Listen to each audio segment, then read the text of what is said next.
All right, good evening, everybody. Alan Slaughter-Zinski for the Brevard Sports Network. Welcome back for part two of what I consider to be probably one of the greatest interviews I've ever had the opportunity to conduct here in Brevard County, talking to the legendary Chuck Goldfarb. And we left off last night. We talked about the Merritt Island days.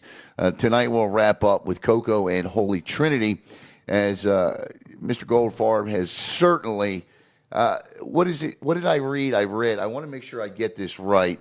What was the Goldfarb magic I saw written? The Goldfarb magic is what I saw written. You get the cocoa, you bring the coaches. I think it's not magic. It's not. It's a philosophy. What is this philosophy? This philosophy is discipline. Right. Okay. With your players, and now as an athletic director, discipline with my coaches. If they don't do the things necessary to build that program, they're not going to be around very long. No. So the city was excited. Gerald and I went to several city council meetings, and of course he was legendary. Yeah. Odom was legendary, and they built us a stadium. The city of Cocoa built that stadium. The school board didn't build it. What is now Richard Blake Stadium? Richard Blake Stadium. The school board bought that from the city of Cocoa. Okay. After a couple of years that it was open. But the whole city of Cocoa, the mayor got behind us. I had a principal who was like, whatever you need. Laurie Backus was there. And like I said, unless you have a principal that'll work with you, you can't say, I'm getting rid of my track coach unless I know I can bring somebody in to have a teaching. That was the key for us. We could have teaching positions. And Cocoa's still like that. Right. Cocoa still maintains that they have a bunch of coaches on their staff. And I always tell principals, put them at ease. Coaches can be good teachers. Right. We just got to find them. We got to find that guy that's a good teacher and a good coach. And we did. And pretty much, we turned, and then Cindy Van Meter came in there. She was the same way, and we pretty much, that school was rocking and rolling with discipline, and we became an A school. We had more athletes out there, which meant more kids where we were staying on top of their grades. Stephanie Sullivan, who is second in charge now with the school BPS, board, right. She came up with a program where we each had 30 athletes, 20, 30 athletes. Mm-hmm. Every Friday, she's in the cafeteria, and she's got the printouts of every kid's grades for that week. Wow. Right?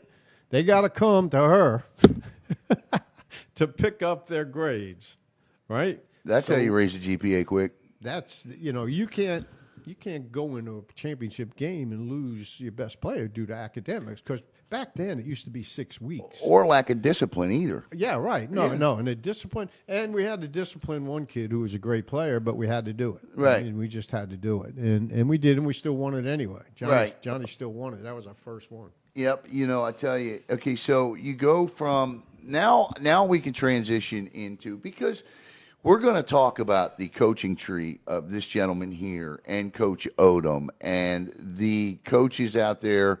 I ran into Lance Jenkins up at the 6A state soccer championship with Vieira and Doral. And, just talking to Lance on the sidelines, he just reeked of Brevard County sports history. Got excited, right? I did talking to him. I really did. I knew he had to get going, but it was like one of these one more thing deals. You know what I mean? But, excuse me. But, so, James Rowe III, who's now with the Indianapolis Colts as a coach, coached 4 school, 7 college, 5 NFL years in coaching. He's with the Bears now. Oh, the Bears. I'm sorry, the Bears. That's right, the Bears. That's right. If you read a post he recently put up on Facebook, it says he's talking about his days at Cocoa High School and what it was like to be a part of the transition team where they win one game in 30 years, one playoff game in 30 years, to going on and becoming a powerhouse in the state. And then obviously he talks about Coach Odom there and Coach Wilkinson, et cetera, et cetera. And then he says, then you have our baseball coach and athletic director, Chuck Goldfarb. Being around him has prepared me for most for when I get my chance to be a head coach. And James will be a head coach one day. I think so too. I do. I really do. And in the National Football League. Yes. When it comes to running a team or an organization, he's second to none. His ability to identify people's strengths and willingness to make tough decisions is what always set him apart to me. Coach Goldfarb is still one of my biggest mentors today. When you hear that, Coach, what do you think? I got goosebumps right now. Yeah. Again, it wells me up. Yeah. So happy that James feels that way. I feel that way about a lot of my players. Yeah. James is one of those. Sure. James was the Dave St. John winner. Not many people know that. They still give it out. They gave it out. Cape Coast Conference gives it out. He was the first commissioner of the Cape Coast Conference. Okay. So they have an award for a girl and a boy. James won that for academics and athletics in his senior year. That's tough to win. Yeah. There's only one, He's done so well. David's done so well. Their dad, James, and their mom, Lou, were perfect parents. Yeah. They're still close. We're still close today. We have breakfast together, probably once every 2 months. Wow. We'll just pick the phone up. We'll go out. James comes into town. Me and his whole family I can give you a picture of that. We had the whole family the last time both boys were in town. Mm-hmm. And, David's he's moving up that coaching tree, too. Yes, he is. He's at the University of Houston. And Quickly moving. Quickly. Yeah. Yeah, they both are. Yeah. They both are, So we'll get I remember getting a call one night. This is a long time ago when both Danny Verpal and Junior, who I call him, James, they were both at South Florida. It's 12 o'clock at night. I get a call. I think they were a little bit 3 sheets to the wind. Sure.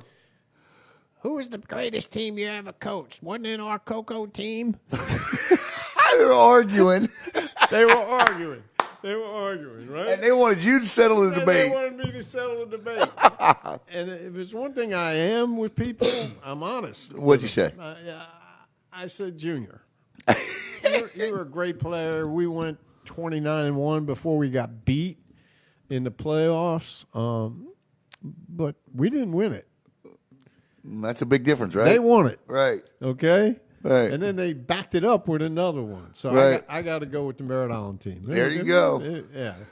And that ended that conversation. Right. I hope the night ended nicely for those two. Yeah. And Danny's another one. He's coaching at Kennesaw State. Right. That's another Odom kind of.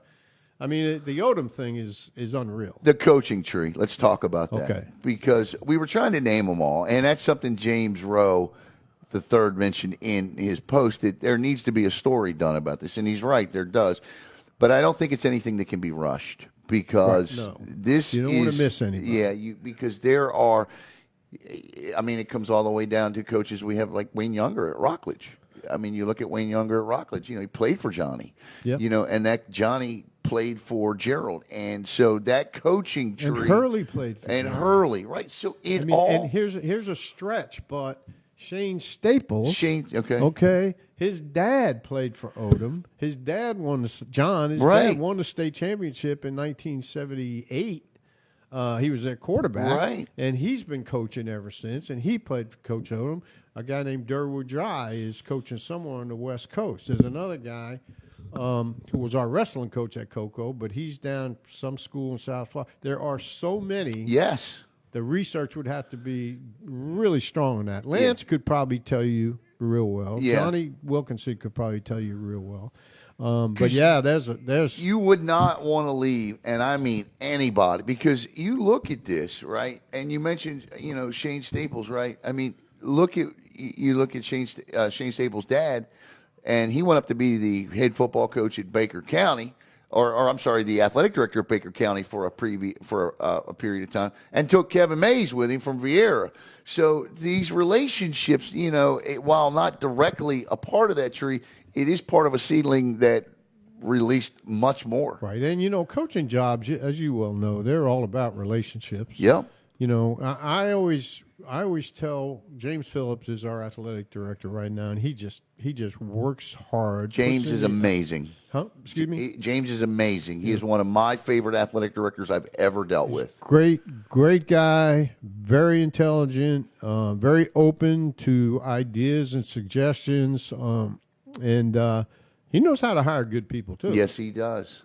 And I just thoroughly enjoy working with him and Steve. Steve is great. I mean, for my money, I rank him number one in Brevard County. Steve Henders, I was just going to say, is the most underrated basketball coach in Brevard. He's the only program that over the last 6 years that's gone to 2 Final Fours. You really don't. I mean, that's great, but you really don't know.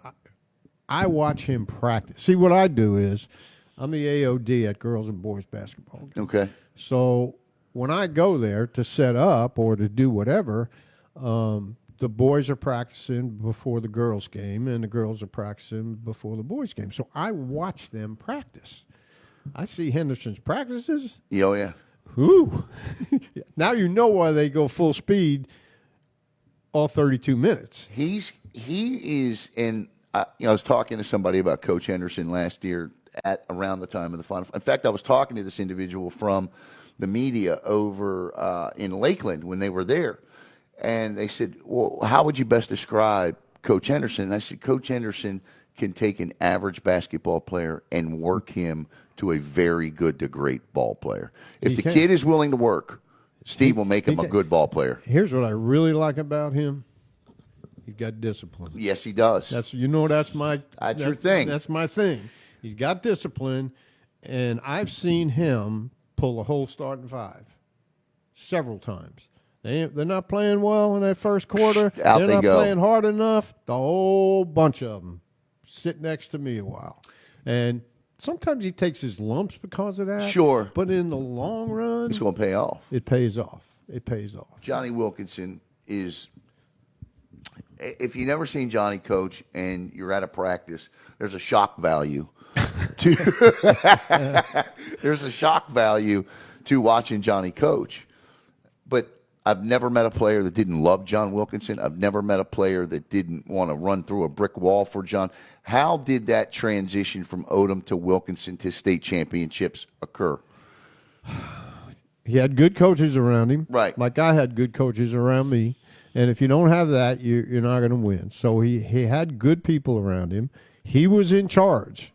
I mean, Johnny was in charge, and I always believe Johnny's biggest strength was his intelligence. Yeah. He's highly intelligent. And when it comes to X's and O's, he knows them. Yes, he does. And I'll tell you one thing that he gives credit to Junior for.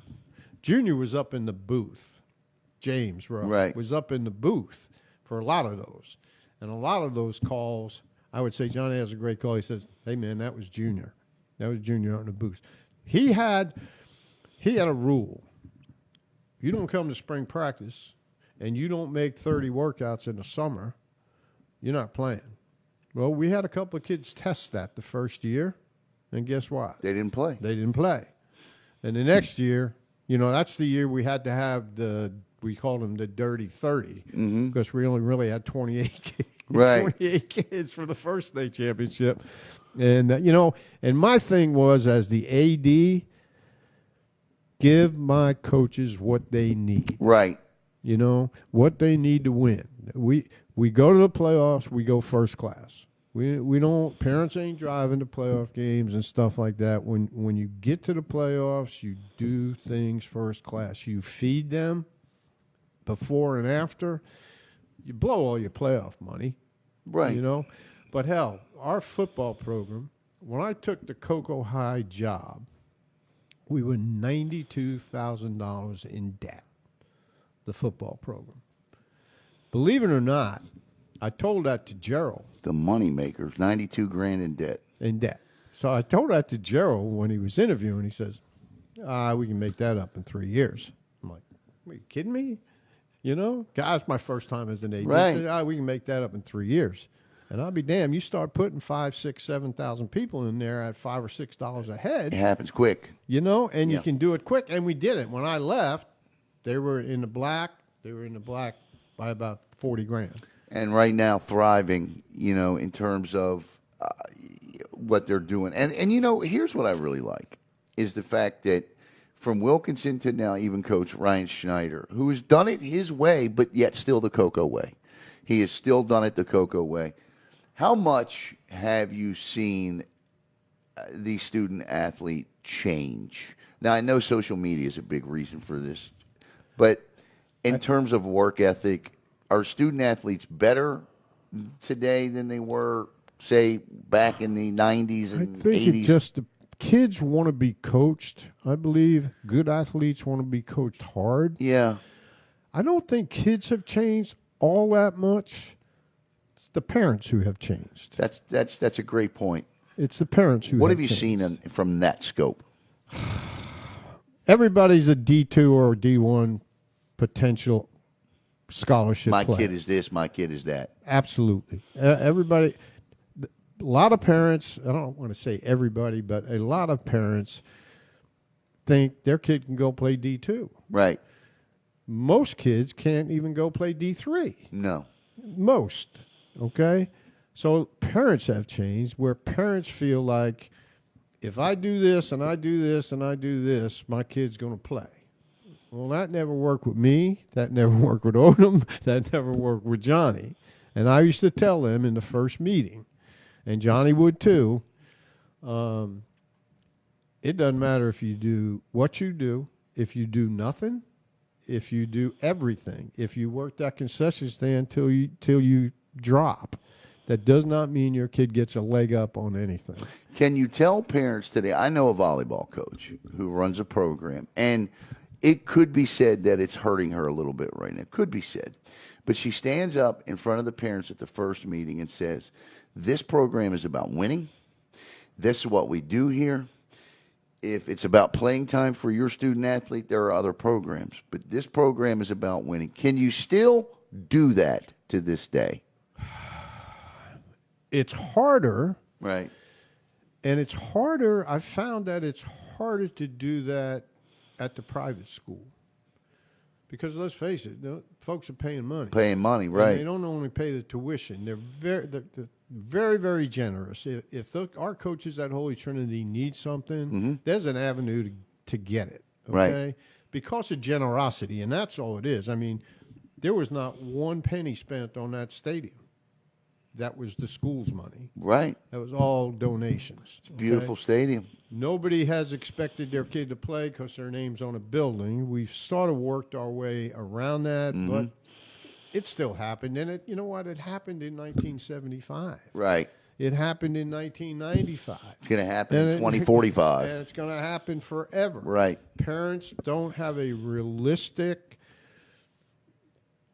knowledge of how good their kid is. Right. You can say the same thing about me, but mine came true. My middle son pitched at Florida, okay? And, of course, you know what I heard? He was my center fielder. He was all space coach Daddy 3 ball. years in a row. Yeah, I had to go to a guy's house, knock on the door, and tell him, say anything you want about me. Right. If you ever call my son a weasel again, We got problems. We have problems. I'm going to knock you out where you stand. we got a problem. Don't talk about my kid. My mother was that My way. son was a hell of a player, and I wasn't going to let anybody say he wasn't. And he was a 98 graduate. He was in on that mix. Right. You know, he was one of those kids that lost in the region final, you know, that him and Dan Chamberlain, they were just good players. Which son is that? Jamie, my middle okay. son. You have 4 children, right? I have a stepdaughter and 3 boys. 3 stepdaughters, Yep. 3 boys. Okay. That's a good story. I'm listening to everybody tell me that you're their mentor, that you're their hero in the coaching world. Who did you look up to? Who were your mentors? Where did you develop your coaching style and athletic director prowess from? My knowledge of the game actually came when I was very young. Like I told you, I played a bunch of games every summer. I watched the Mets. I watched the Yankees, and even today, if you listen to Keith Hernandez on a broadcast, you can learn a lot of stuff. Yes, you can. What was that question again? About who your mentors were. Billy Martin, I love Billy. actually. I just watched a documentary about Billy the other day. He's a Yankee, but he was my Him and guy. Earl Weaver. He was my guy, and now it's Buck. Buck Showalter. Because they just know. They just had this kind of vision 2 or 3 innings down the road. And it takes some cojones to pull Reggie Jackson out of right field. In Boston on a nationally televised game. Nationally televised game. So, to me, nobody, including myself, was bigger than the program. I tell you, good old Billy, the drink in the right hand were his downfall. But, if when it came to baseball, no job did Billy Martin do more. When you look at the job he did with the Yankees, he had talent there. There's no question. Billy made it work, sort of. But what he did with the A's and the Rangers tells you the great baseball manager he was. And Buck Showalter. I've been blessed as an Oriole fan to have had Buck in Baltimore for 10 years. And those were the best 10 years of the Orioles franchise since the days of Earl Weaver. And obviously, as soon as Buck leaves, the Orioles go right down the tube. How did Buck go 3 years without a job? You know why? Because of those Harvard guys. Yeah. That's why. That's right. That's why. And then somebody gave Dusty Baker another shot. Right. And I think if Baker hadn't got that, I don't think Buck would have got a shot. I think the interesting thing about Buck Showalter is that I still don't know, and to his credit, he got the job, but it should have been Buck Showalter managing those great Yankee teams of the 90s. Showalter was passed up for Joe Torre, and I was like, wow. Clueless Joe was the headline. Right. That's what it said. Yeah. Clueless Joe was the Clueless headline. Joe. Nobody could understand. He had not won with the Mets, the Braves, and who else? Cardinals, I think. The Cardinals. Yeah. Cardinals, Mets, and Braves. He hadn't won, and I was like, why fire Buck? And a lot of people still to this day say it was the reason that George didn't take Buck over Joe was because of his relationship with Billy Martin, because Buck Showalter was brought in by Billy Martin. Yep. So, Chuck, I tell you what, this has been unbelievable, and I want to talk a little bit about Holy Trinity and as we finish up here. But you know what? Before we do that, let me ask you this. That first football state championship, now you didn't win one, you win 3 in a row, and then again in 2016. But to win 3 state football championships in a row, one puts an exclamation point on everything you did, you and Johnny and that coaching staff and those players. 2 is unbelievable. But to go back to back to back is the hammer on it. Talk about a conversation or something you can remember about winning that first and then 2 years later winning a third straight. What I remember the most, it was wonderful to be a part of that. And that's what I was. I was just a part of it. I was just a piece in it. What I remember most about that is how hard it was to keep raising money for those rings. That's funny. Geez. Lee Mason and I were the only ones out there looking for money for rings, and I'm telling everybody I walk, I need $200 for a ring. You want to buy a ring for a kid? Well, the first year was easy. Right. Coco was going crazy. Right. Everybody wants to give. Second year was Okay. it was still easy. The third year was hard. Right. And then we're on the 2-yard line, and I'm standing next to Rashad Wilson on the sideline. I go, man, we scored this touchdown. We got to buy more rings. We got to buy rings. Yeah. And they're not cheap. It got harder and harder and harder. But what is in my heart at Coco, and I tell this to people all the time, there are far more good kids at Coco than bad. GPA right now, the athletic program, 3.132. It's incredible. In every school, 10% of the kids cause 90% of the problems. It's just, That's every school. I don't care where you That's go. society. That's it. Right. And that's it. And those 10%, we didn't want them. Right. Those kids didn't want them. Right. So we were strict on the no drugs, no firearms, no fights, no slapping, no nothing. They were gone. They were in the alternative school and there were no second chances in the beginning. Right. Once we had it established, then sure we would. But I hate to say it, but sometimes you just got to make an example of people. Well, you do, and especially to establish the precedent that Cocoa is today. Now, it's 4 state championships, 6 state championship appearances. They have been, when you hear this statistic, what's the first thing that comes to mind? They have practiced on Thanksgiving or been to the Final Four or greater for 16 straight years. That is an incredible statistic. That's a passion to win, baby. Yes, it is. That's what it is. It's that passion, And you would think that if you call practice at 10 o'clock on Thanksgiving morning, you think parents are going to go ballistic, right? Right. Not a whimper. No. My second state championship at Merritt Island, we had to play during our graduation. And when that came out, I was like, oh, my God, I got 6 seniors on my team. What are we going to do? It wasn't even a thought that they were not going to go. Melbourne softball just went through that. Yeah, it wasn't even a thought that they wouldn't come to the game. Right. Same kind of thing happens with grad night, but I solved that problem because what we did, we just bought limousines. If we had a big game, I'd tell them, man. You know how to do it, don't you? Yeah, you ain't going, I'll get you a limousine. You guys go over there late. We'll set it up with Disney so you can get in. That's, What was the sense of pride you had last year? You watched Hurley Brown at Merritt Island, an alum at Merritt Island, a guy you know very, very, very, very well. And to see Coco and Merritt Island playing for state football championships, that would make you feel pretty good, huh? Oh, that would make me feel really good. Yeah. And if one of them beat Merritt Island on the way, that would make me feel better. I root for Coco and Merritt Island unless we're playing against them. Right. If Coco and Merritt Island are playing, I'm going to be in that Coco side. I got you. Okay. I'm not going to be on That's where your heart's at, huh? Yeah. You know what? He said he tells it like it is. He's giving it there. You asked me.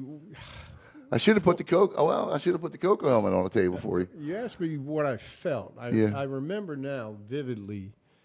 The first state championship. Actually, I think we were pretty lucky to win that because Younger fumbled twice.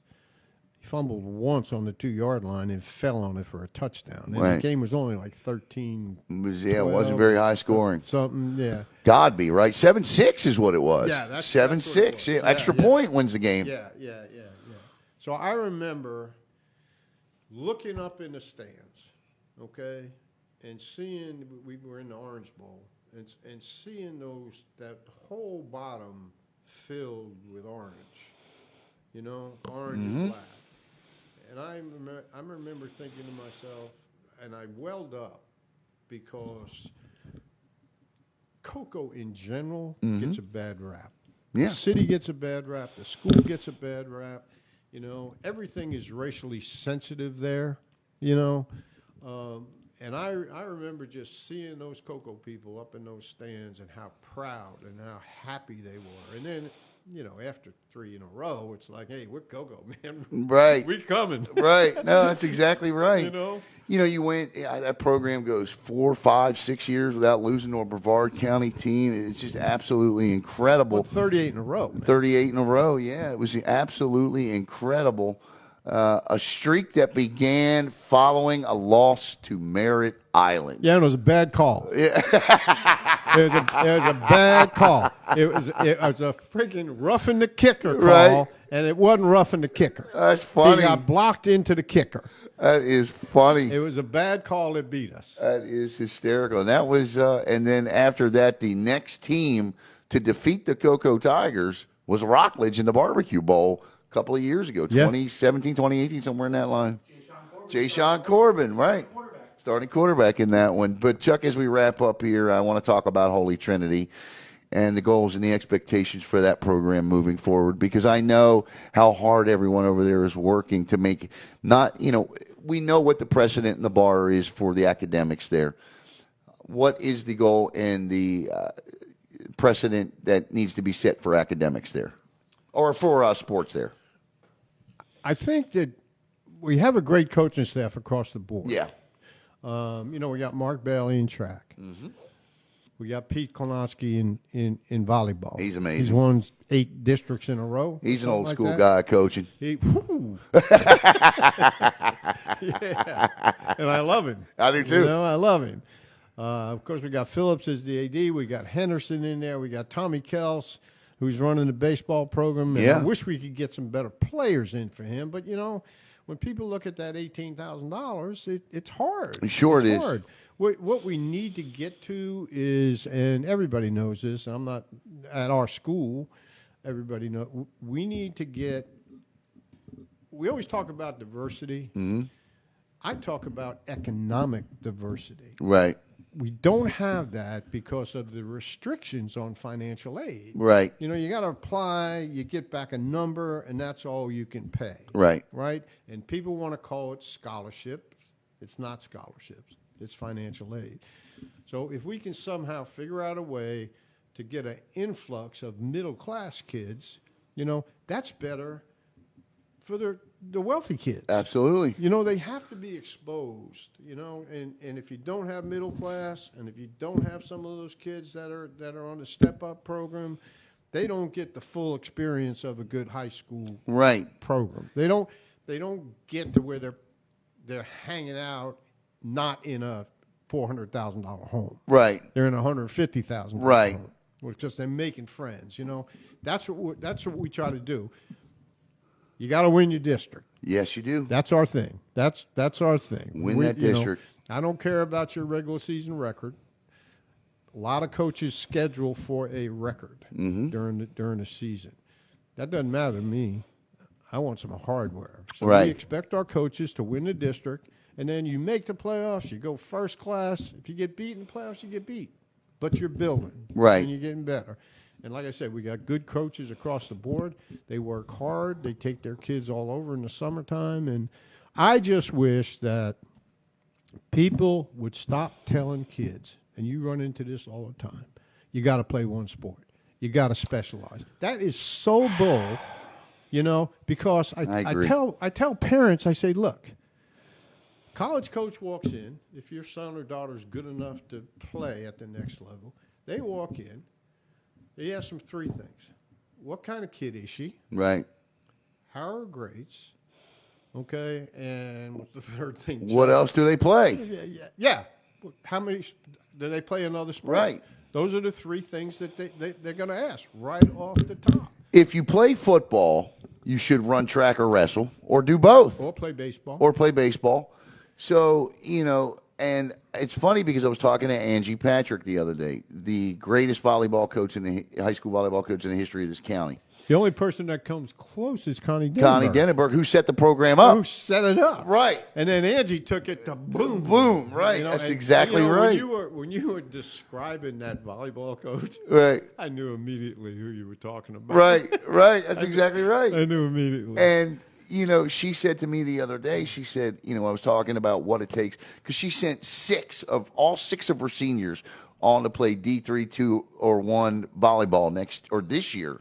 And I said, what does it take to do that? She says, well, I always tell my student athletes, you got to work year round, and you should be a multi-sport athlete. Parents don't want to listen to that.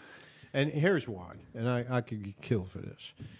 But you have all these guys that are out there that are club coaches, club this, club that, and they're like, they want that club to go year-round outside of the regular season. But they're telling them, you're good enough to play D2. You do this and that. I think they hurt high school sports. Club sports? Yeah, club sports. I really do. And, guys are doing it. They're trying to make a living. I get that. But don't tell kids they only got to concentrate on one sport. Yeah. Because think about it. if you are a swimmer, okay, not even a football player, everybody should run track. Right. It's not during your season. Right. Everybody should run track, and I think football only makes you better at whatever else you're going to do. My son, he didn't want to play football. He played in the midgets, and he was decent. He wasn't a great player. He was decent, but he didn't want to play once he got in high school. And I made him play. I said, this is what we're going to do. You're going to go out there for spring practice. If you don't like it after spring, you go tell Coach Hodgin that you're not going to play in the fall. I'm good with that. I want you to give it a shot. He ended up playing 2 years. He loved it. He got bigger. He got stronger. He got faster, and it paid off for him in his sport of choice, which is baseball. And athletics, I don't think there's a substitute. There's nothing that we can teach our children as parents that, athletics is that support system, even as a parent, discipline, structure, responsibility, teamwork. We can preach that as parents, but until they get on the field, you've got to experience that. It's like hitting a 90-mile-an-hour fastball. You can get in the cage, but until you see one off the bump, it's a big difference, isn't it? Yeah. I can remember Kevin Deaton. I'll give you one more if you want to wrap this thing absolutely. up. I'll give you Kevin Deaton. We were going in '99. We were going to face a kid named Eric Miner from West Palm. Palm Beach Gardens is who we were going to play. 92, 93, 94, big strong right-hander. So what we did, we got to practice. I said, we're going to take that pitching machine. We are going to crank that sucker up, to 90 miles an hour. We're just going to go in there and we're going to swing. We're going to swing and we're going to swing. Because people can hit that if they see it. Right. If you don't ever see it, you can't you're hit never it. going to catch it. So they saw it, but Deaton's in the cage, and we got it cranked up to about 92, and he can't touch it. He can't touch it. He takes about 10 swings, flips the bat up in the air. Done. Says, I'll pitch us to the wind. He goes, I can't hit that. I can't. I'm done, Coach. I'll pick. Chuck, I can't thank you enough, Coach. This has been enlightening. This has been phenomenal. And I listen, I promise the Brevard County community I will begin to do and research this coaching tree as it should be done. I'll give my shot, and I'll welcome any help from any other media outlet that's willing to help me with this, because I think it's a story, as James Rode III said, that needs to be written, Chuck. Give my 99 2000 team some play. Well, I'm going to also make one more pitch out there. Anybody from that 99 2000 team that wants to come in and reminisce, we can have a little reunion here. I could get you Verpal, probably. I'd love to have Verpal come in. Maybe Deaton, maybe Gleason. Let's do it. We could set this up both ways, and I'll work on that. You do that. I'd love to have those guys in, because I think they are the greatest baseball team. That 99 2000 program, the greatest baseball program in the history of Brevard County sports. What of the I'm going to put you on the spot. Of those 3 state championship teams, from what you remember of Coco, which one was the best? Oh, which one was the best? I think the second one. That's what a lot of people say. Because we had Folston then. Yeah. And that was Bowie's last year. 14-0. Yeah. And we beat everybody pretty good. We beat Belglade. We killed Belglade in the final that year. I think that was the second 27. I think it was like 27-13, 27-10, something like that. But you dominated that game. Yeah. So I'm going to say the second one was the best team. The thing about it is that they were just absolutely great kids. Yeah. We had one little bump in the road there with Bowie, but that was it, Younger, Williams, Barry, Bowie, Johnson, Allen, Alred. Then you get down to that dark side defense. David Rowe was he wasn't on those teams. He graduated the year before, but he's one of the best high school football players I've seen. Who give me two of the, when you think, a lot of people will tell me Xavier Carter is the greatest athlete in the history of Brevard County. Xavier Carter out of Palm Bay, the football and the track guy that went on to LSU, nearly made the Olympic team, but blew his hamstring out. who are two of the greatest athletes you've ever seen in this county? Leon Bright, Yeah. 3-sport guy. Yep. I'm going to say Chris Collinsworth. Yeah. Okay. A lot of people say college. A couple of years ago, we did a famous, what do you call it? What's that? Mount Rushmore of sports in Brevard County. That would be interesting. And we took a vote across the county. We put it up for a month, and we had the surfer on there. Oh, yeah. He was on. Who was it? Kelly Slater. Kelly Slater was on there. Yeah, he's probably the best. Yeah. The best. Surfing's not my gig. No, me either. I didn't think of him either. But, you get 8 I couldn't even world remember his name. I apologize, Kelly. I've actually interviewed him before. Kelly Slater, Collinsworth was up there. A lot of people wanted Timmy Wakefield up there. Xavier Carter was up there. But yeah, Wilbur Marshall. A lot of people. I can't remember who the ultimate Final Four was, but I know Kelly Slater led everybody with all the votes. So, Chuck, this has been phenomenal. Yeah, Thank man. you. Yeah, I appreciate you. I really do. I'll try to get you some of those guys. Yeah, man, we'll here. bring them in, absolutely. And I want to thank Caleb. This has been a fantastic 2-night series here on Brevard Sports Network. Ask and ye shall receive. And I tell you what, again, to have Coach Goldfarb, Chuck Goldfarb in, if there were a list of all-time athletic directors in this county, this man would no doubt sit at the top of that list. And he has hired and worked with some of the greatest coaches. And you know what? He himself as well put him at the top of the baseball coaching list. 2 state championships. No baseball coach can say that in Brevard County. So, MCC's got 2. That's right. Same coach. Dooley's That's right. got 2. That's right. I forgot about Dooley's that. got 2. And let's don't forget about Mike Gowdy. Well, no, they were all great, but they didn't win them back to back. Yeah. All right, True. they didn't win. Those are great coaches. And look, Pete, modern day here, Pete Donovan, who just retired, fantastic. Bobby Collins does a great job. Greg Claiborne. It's Claiborne. Clay's going to hit 600 this year within the first couple of games. But this guy won them back to back. Put him at the top of the list. A lot of great coaches, but Chuck Goldfarb. I appreciate that. That ain't You've had a problem. lot of kind words from me, and I do appreciate it. And I don't take it lightly. No, it's the truth. I've done my research in this. I may not be a lifetime Brevard County resident, but there's not a lot that, in terms of doing research, that a lot of people outwork me on that. So I want to thank Caleb and, of course, Coach Goldfarb. So for Caleb Brown, for Chuck Goldfarb, I'm Alan Slaughter-Zinski. Have a great night, everybody. And you know the saying, make it a sports night.